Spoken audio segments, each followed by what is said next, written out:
Morning everyone, welcome back to my channel সুস্মিতার সংসার। Please ভূত দেখানোর মতো চমকাবেন না, কিছু রিজন ছিল সেই জন্য আমি ভিডিও দিতে পারিনি। তো সেই কারণটা একটু পরে আপনারা জানতে পারবেন কেন। আর আজকে এমন একটা স্পেশাল দিন যেটার জন্য প্রত্যেকটা বিবাহিত মেয়ে এই দিনটার জন্য অপেক্ষা করে থাকে। তো সেটা আমি এখন বলছি না, আস্তে আস্তে এই ব্লগটা দেখলেই আপনারা বুঝতে পারবেন। আজকে আমি কোনোদিনও বলি না, কিন্তু আজকে বলছি আপনাদের, আমার রিকোয়েস্ট আপনারা প্লিজ এই ব্লগটা পুরোটা দেখবেন। আর দেখার পরেই বুঝতে পারবেন কেন স্পেশাল দিন বলছি আজকের দিনটাকে। আর এটা কেন বলছি যে প্রত্যেকটা বিবাহিত মেয়ে এই দিনটার জন্য অপেক্ষা করে থাকে। তো চলুন আস্তে আস্তে দেখতে থাকুন। আজকে ডেটটা আমি বলে দিই, কেন কি এডিট করে কবে আমি এই ভিডিওটা ছাড়বো তার উপরেও তো ডিপেন্ড করছে। আমি তো ল্যাদখোর আছি হালকা, তো সেই জন্য আজকে হচ্ছে সানডে 9th জুন। তো সকাল এখন বাজে 8:30। ঠিক আছে, সকাল থেকে আজকের ব্লগটা আমি স্টার্ট করছি। চিকু ভুকভুক করা শুরু করে দিয়েছে, বিছানায় উঠবে বলে নেমে গেছিলো। তো চলুন তাহলে দেখতে থাকুন আজকের ব্লগটা, আর সঙ্গে থাকুন, সাথে থাকুন। ছোটবেলায় মা যেরকম জন্মদিনের দিনে কুটোটিও নাড়তে দিত না, বাড়িতে কিচ্ছু করতে দিত না, আজকের আমার কাছে সেই রকমই দিন। আজকে সমস্ত কিছু, যেহেতু আমার শাশুড়ি মা অসুস্থ, তো মা সব কিছু বলে বলে দিচ্ছে নিয়ম কানুন। আর করছে কি জানেন, আমার বর আর আমাদের বাড়িতে যে দিদি কাজ করে সে হচ্ছে সমস্ত কিছু রান্না বান্না করবে। তো সকাল সকাল আমার বর মশাই চলে গেছিলো পায়েসের জিনিসপত্রগুলো আনতে।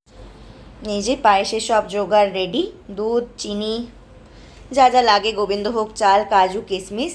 আজ পায়েসটা আমার বর বানাবে আর আমি পাশে দাঁড়িয়ে ওকে বলে দেবো কিভাবে বানাতে হয়। চলে এসছে আমার বর পায়েস বসাতে। আজ কত বছর পর যে চন্দন রান্নাঘরে ঢুকলো গ্যাস জ্বালিয়ে রান্না করার জন্য। এই জিনিসটা কোনোদিনও চন্দন বানায়নি। বা মাংস টাংস চন্দন বানায়, কিন্তু পায়েস চন্দন বানাতে পারে না, ওই জন্য আমি হালকা বলে বলে দেব।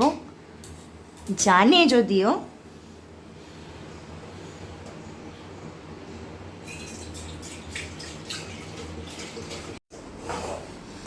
চন্দন রেডি হয়ে গেছে মন্দিরে যাওয়ার জন্য নতুন পাজামা পাঞ্জাবি পরে।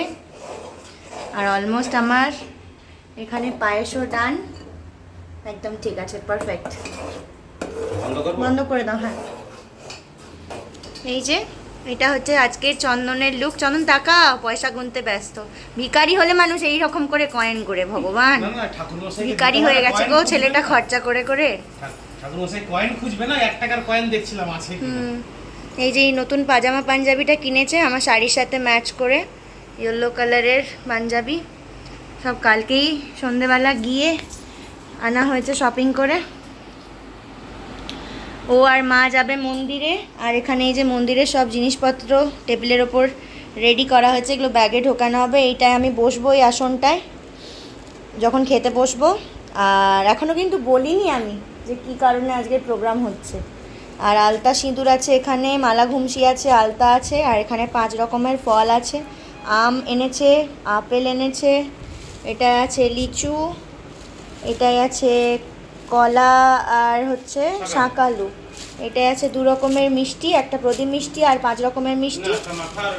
ও মাখা এনেছে আর 5 রকমের মিষ্টি, আর এটাই ফুল। আর এটাই চরণামৃতটা দেবে ঠাকুরের। ও হলুদ পড়েছে আজকে, সব ম্যাচিং ম্যাচিং মা বেটা। এবার বৌমাও ম্যাচিং হবে চানটা করে নিলে। যে টোটো চলে এসছে, মারা যাচ্ছে মন্দির।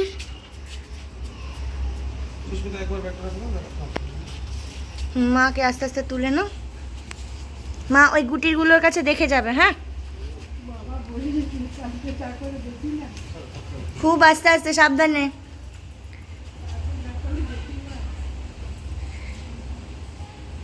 আস্তে করে।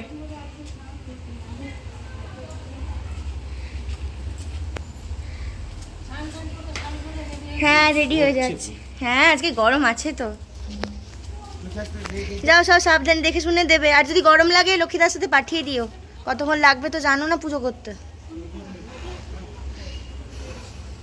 টাটা, ভালো করে পুজো দেবে আমার নামে। টাটা। গেল মন্দিরে পুজো দিতে। আর নিশ্চয়ই আপনারা জোগাড় যন্ত্র সব কিছু শুনে বুঝতেই পাচ্ছেন যে আজকে কি, তাও আমার মুখ থেকে শুনলে আরও বেশি স্যাটিসফ্যাকশন পাবেন আপনারা। তো চন্দন আসুক, এলেই আমি বলে দিচ্ছি যে আজকে কি। এখন আপাতত আমি স্নান করতে চলে যাই, কেন কি ওরা পুজো দিয়ে এসে যদি দেখে আমি স্নান করে রেডি হইনি তখন আবার বকাবকি করবে। তো স্নানটা করে নিই, আর কি পরবো চলুন আপনাদেরকে একবার দেখিয়ে নিই, যেগুলো কিনে আনা হয়েছে নতুন সব। তো চলুন দেখাই আপনাদের। তো আজকের দিনে নাকি শুনেছি হলুদ, লাল, গোলাপি, ডিপ ডিপ যে কালারগুলো হয় সেই কালারের শাড়ি পরতে হয়। তো আমার শাড়িটা দেখে খুব পছন্দ হয়েছিল, আর আমাদের বাড়ির নিয়ম তাঁতের শাড়ি বা সুতির শাড়ি পরতে হয়, তো ওই জন্য এই শাড়িটা সিলেক্ট করেছি। তার সাথে ম্যাচিং করে এই যে এই ব্লাউজটা পরবো। এই যে আমি স্নান করে চলে এসেছি, তো ভাবলাম একটু পরেই শাড়িটা পরবো, ওরা আগে মন্দির থেকে আসুক ঘুরে, তো ততক্ষণে আমারও একটু রেস্ট নেওয়া হয়ে যাবে বসে। তো ভেবেছিলাম একসাথেই গুড নিউজটা শেয়ার করব, বাট আপনারা তো দেখলেন যে সব একা হাতে চন্দনকে করতে হচ্ছে, আর মা সব বলে বলে দিচ্ছে ঠিকই, মায়ের অবস্থাটাও আপনারা দেখলেন, ওনার নার্ভের প্রবলেম, ওই জন্য ওনার হাত পা কাঁপে, তাই মানে কিছুই করতে পারেন না সেরকম। তাও নেহার আজকে একটা এরকম দিন বলে বৌমার জন্য জেদ করে চন্দনকে বলে পুজো দিতে গেল। চন্দন এই গরমে বাইরে যেতে বারণ করছিল, কিন্তু মা বলল না আমাকে যেতে হয়, আমি কষ্ট হলেও যাব, নিজের কষ্ট ভুলে আজকে বৌমার জন্য পুজো দিতে গেছে, তার জন্য আমি সত্যি সত্যি ভীষণ খুশি। তো চলুন আর দেরি না করে আপনাদেরকে বলি গুড নিউজটা কি। গুড নিউজটা হলো উই আর প্রেগনেন্ট।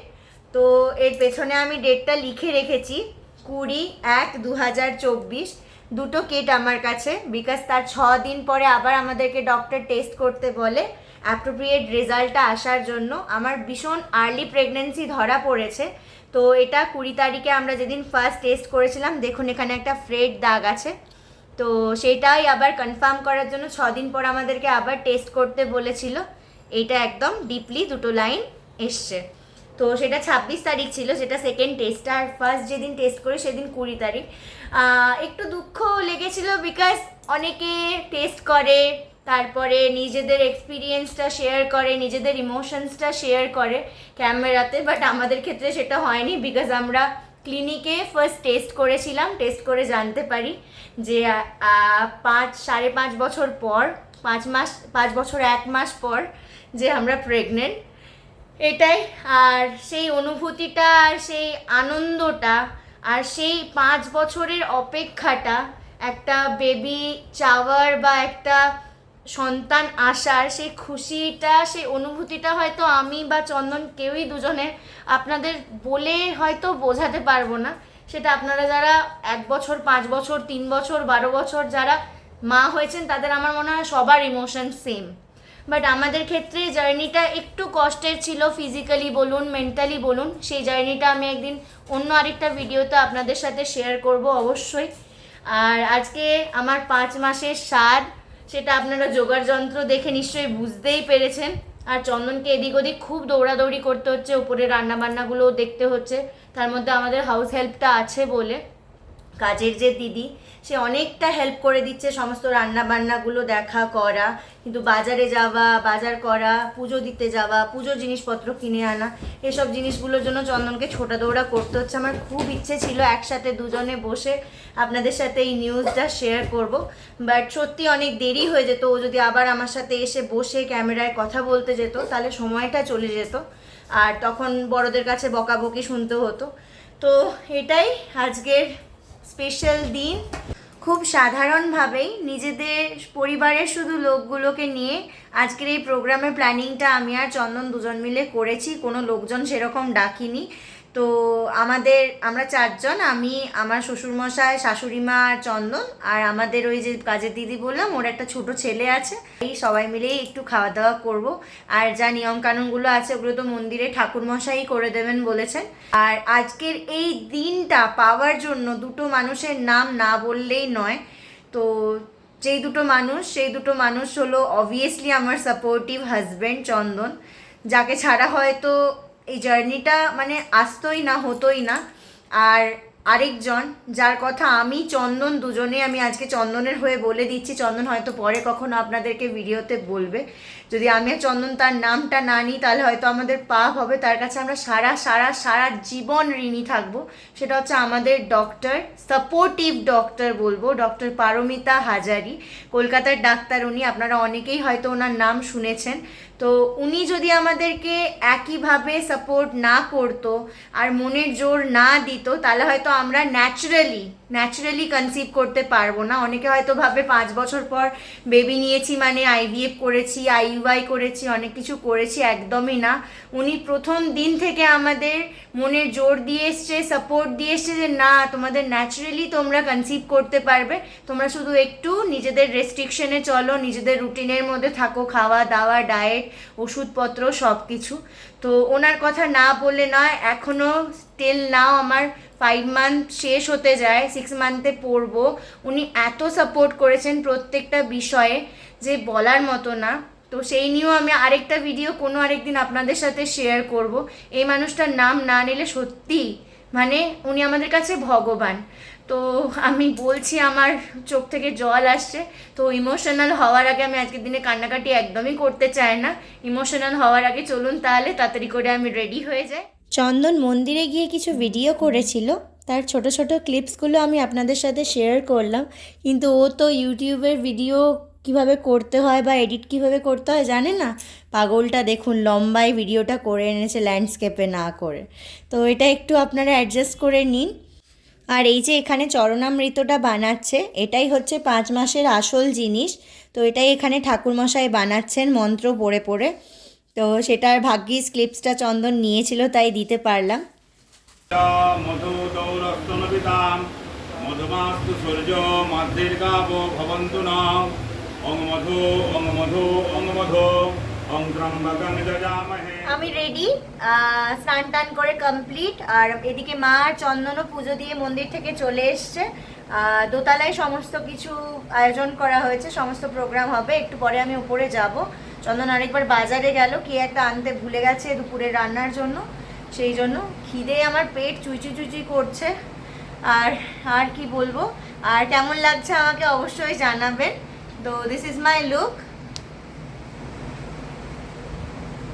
আর বেশি গয়নাগাটি পরিনি আজকে, মারাত্মক গরম হলদিয়াতে, আপনারা কল্পনা করতে পারবেন না। আর গরমে সত্যি কথা বলতে কোনো প্রোগ্রাম হলে না ভালো লাগে না, ওই জন্য শীতকাল দেখে বিয়েও করেছিলাম। আর এখন গরমে সব কিছু এসব হচ্ছে। তো হালকা এই জাস্ট মঙ্গলসূত্রটা পরেছি, আর হাতে শাঁখা বাঁধানো, পলা বাঁধানো নোয়া পরেছি, হাতেও শাঁখা, আর চুড়ি টুড়ি পরতে ইচ্ছে হলো না। তো কেমন লাগছে আমাকে?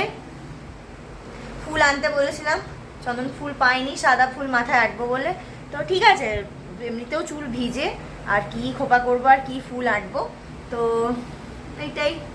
তো চলুন উপরে গিয়ে আপনাদের সব দেখাচ্ছি কি কি আয়োজন হয়েছে।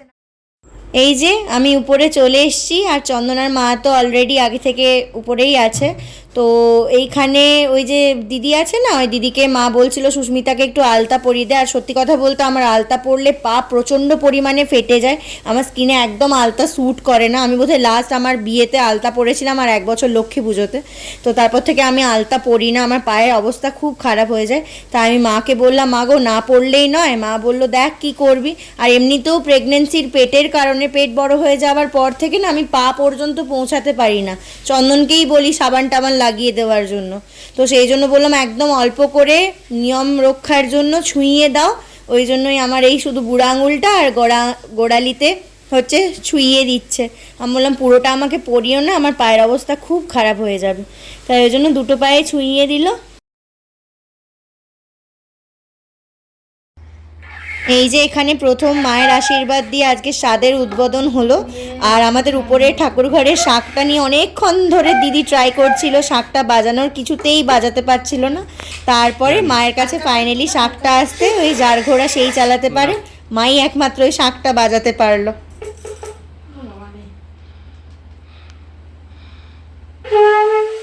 যার ঘোড়া সেই পারবে বাজাতে, হালকা ফুদা হয়ে যাবে।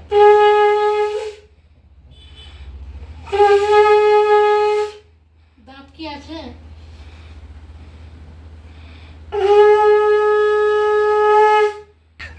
মা একবার প্রদীপটা ঘুরিয়ে দাও। হ্যাঁ দাঁড়া, প্রদীপটা একবার ঘুরিয়ে দাও মা, পুরো ট্রেটা নিয়ে পারবে তো?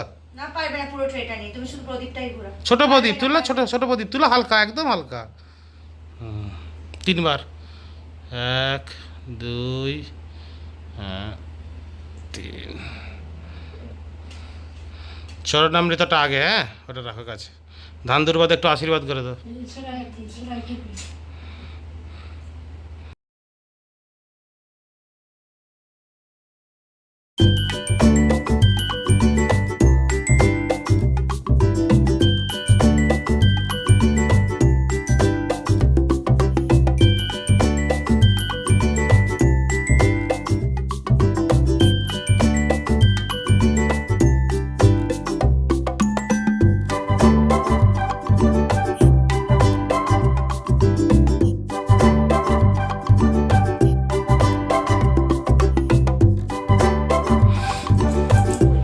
তুমি এগো। 3 চামচের বেশি না, অল্প অল্প তোলো, অল্প অল্প তুলো, 3 বারই অল্প অল্প, নাম মাত্র। ওম নমঃ শিবায়, ওম নমঃ শিবায়। হ্যাঁ দই হয়ে যাবে। দই কি রে, দুধ দই তো কম। এটি জল ভাত। মায়ের হাত পা কাঁপা সত্ত্বেও মা তো অসুস্থ, কিন্তু মাকে দেখলে কেউ বলবে না মা আজকে ফুল এনার্জিতে আছে। এখানে আমাকে 5 বার পায়েস খাওয়াতে হয়, তো ওটা 5 জন বিবাহিত মহিলা মিলেই করে, যেহেতু কেউ নেই মা ছাড়া, তাই জন্য মাই আমাকে 5 বার খাইয়ে দিচ্ছে। তো এইভাবেই নিয়মগুলো হয়েছে। আর এরপর চন্দনও যেহেতু হবু বাবা হতে চলেছে, মা বলল চন্দনকেও আশীর্বাদ করতে হয়, তো তাই জন্য এখানে মা বলল আমার পাশে এসে বসতে। আর তারপরে চন্দনকে মা আশীর্বাদ করলো।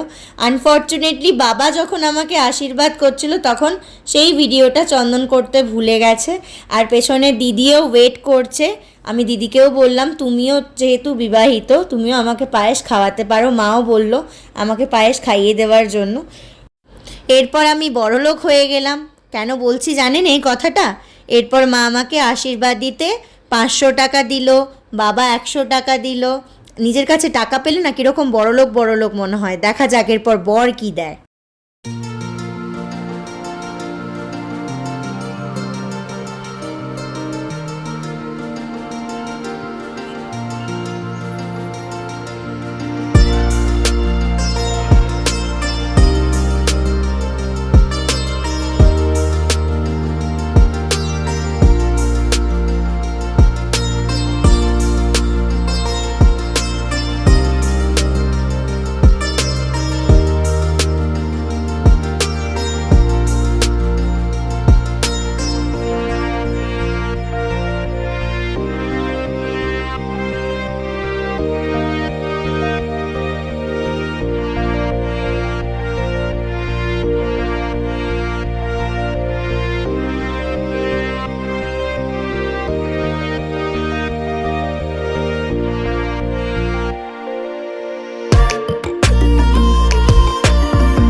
দাও, বাবা 500 টাকা দিল, তুমি কিছু দাও। আমি এগুলো সব লক্ষ্মীর ভান্ডারে যাবে, লক্ষ্মীর ভাঁড়ে বাচ্চার নামে।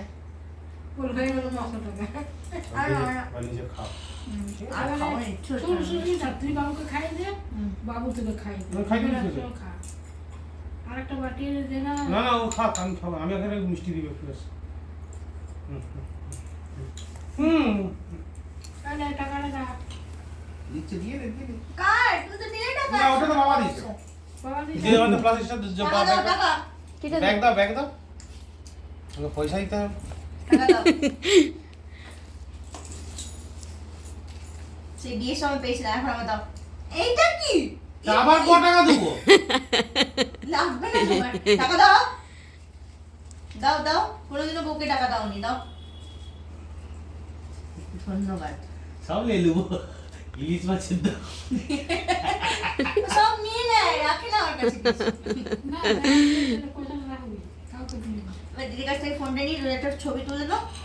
আর নাহলে আমার পাশে এসো, দিদিরা আগে দুটো তুলে দিই ছবি। আজকের আমার পঞ্চামৃত স্বাদের রেসিপিতে আছে ভাত, কুমড়ো ভাজা, পটল ভাজা, আলু ভাজা, বেগুন ভাজা, শাক ভাজা, 5 রকমের ভাজা হয়েছে। আর তরকারিতে আছে ইলিশ মাছের তেল ঝাল, ডাল, আর ইলিশ মাছের মাথা দিয়ে কুমড়ো আলুর তরকারি, দই, মিষ্টি, আর এই যে এখানে আছে একটু চাটনি আর স্যালাড, আর জল তো কম্পালসারি। তো এখানে মা প্রথম ভাতটা আমাকে 5 রকম ভাজা মিশিয়ে প্রথম গ্রাসটা আমাকে খাইয়ে দিল, আর তারপরে আমি নিজের হাতে পুরোটা খেলাম। আর দেখলেন তো এইভাবেই আমাদের খুনসুটি করে মজা করে আজকের দিনটা কাটলো। সকাল থেকে সময়ে খাওয়া দাওয়াটা ঠিক করে আজকে একদমই হয়নি, টাইম মেনে, রুটিন মেনে। তো যখন থেকে আমাকে খাওয়ার থালাটা দিয়েছিল আমি লিটারেলি হাই হাই করছিলাম খাওয়ার জন্য, প্রচুর খিদে পেয়েছিল আমার। তো আমার আর কোনো দিকে মন নেই, আমি ভাবছিলাম কতক্ষণে আমার পেটটা ভর্তি হবে। আমার পরে সব বাকিরা খেয়েছে। আজকে রান্নাগুলোও খুব ভালো হয়েছিল। এই খাওয়া দাওয়া পর্ব শেষ হলো, তো খাওয়া দাওয়া কমপ্লিট করলাম। এরপরে একটু রেস্ট নিতে হবে। আমি কিছু করিনি ঠিকই, সত্যি আজকে বহুত ক্লান্ত লাগছে। সবাই মিলে আজকে ছিল বলে তাই কাজটা উদ্ধার হলো। শাড়িটা চেঞ্জ করব। তো কেমন লাগলো অবশ্যই জানাবেন আজকের ব্লগটা, আর সাথে থাকবেন, সঙ্গে থাকবেন। আর নতুন জীবনের জন্য, নতুন অতিথির জন্য অবশ্যই আমাকে আশীর্বাদ করবেন, আমি যেন সেই বাধা বিপত্তিগুলো অতিক্রম করতে পারি। আপনাদের আশীর্বাদের খুব খুব খুব দরকার। এটাই ছিল আজকের স্পেশাল দিনের ছোট্ট ছোট্ট কিছু স্পেশাল মুহূর্ত, যেটা আপনাদের সাথে আমি শেয়ার করলাম। তো এখন আপাতত রাখি, যদি পরে সময় হয় কথা বলবো আপনাদের সাথে। আর আপনারা যদি আমার প্রেগনেন্সি জার্নি কিছু জানতে চান বা কিছু দেখতে চান, তাহলে অবশ্যই আমাকে কমেন্ট করে জানাবেন, আমি অবশ্যই আপনাদের ইনফর্ম করব সব কিছু। তো চলুন আজকের মতো টাটা, আর ভালো থাকবেন, সুস্থ থাকবেন, আর সবাইকে খুব খুব খুব ভালো রাখবেন। আর আমার চ্যানেলটা সাবস্ক্রাইব করতে একদম ভুলবেন না, সুস্মিতার সংসার। সবাই ভালো থাকবেন।